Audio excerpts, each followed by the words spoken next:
and today we're off to the Enchanted Wood. We're looking for living language to play with, and we think we found it because we're very, very clever. In the realms of Enid Blyton. Yes, off to the Enchanted Wood.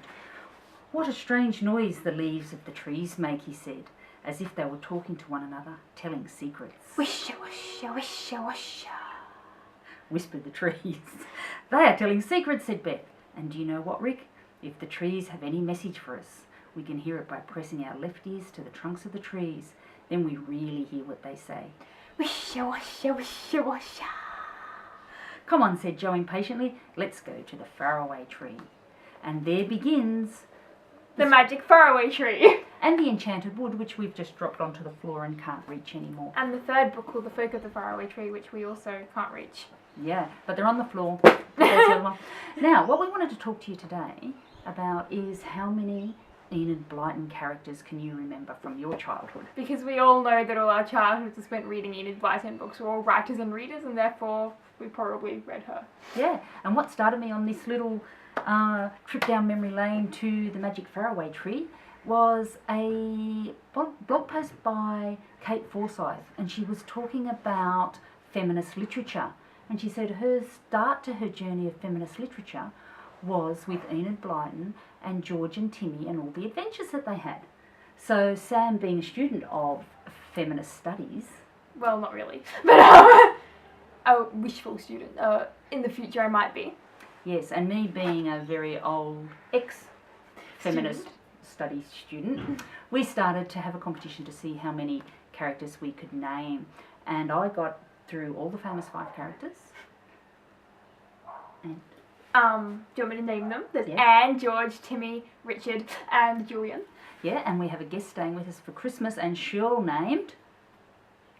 Noddy, big ears, gollywog. Yeah, now we all know... Shell is that- over there, everyone. Yeah, and in the 80s, of course, political correctness came in and we had to get rid of poor old Gollywog. But if you've got any original editions, Gollywog was one of our favourite characters. Yeah. And then we have our cameraman behind us, and we asked her what Enid Blyton character she could remember. Mr. Big Ears. And Big she ears. told us about the naughtiest girl in the school as well. You like that one? Yeah, and what I was reading this wonderful book this morning, and it's looking for Enid, and Enid Blyton has written over 600 books. At one stage she was churning out 12,000 words a day, and I thought, as far as inspiration goes, she's probably set many of us off on a journey. I remember like my first novella was totally based on Enid Blyton, and I wrote about like 4 little stories that were all like complete knockoffs, and I think it was actually the language that did it, like that particular style of like the very British way they speak about picnics and going on adventures and like rambles in the bush and stuff. That was all how I like started my stories, and I thought it was very romantic and lovely, and that was like definitely an inspiration in my early poorly punctuated writing.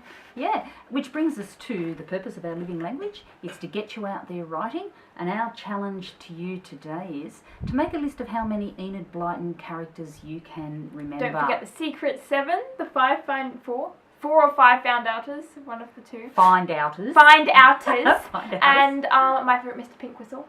Yeah, and we talked about Mr. Metal. We grew up on Mr. Pink Whistle's story. And Amelia Jane. And Amelia Jane, and St. Clair's Mallory Towers, I like those ones. There are lots.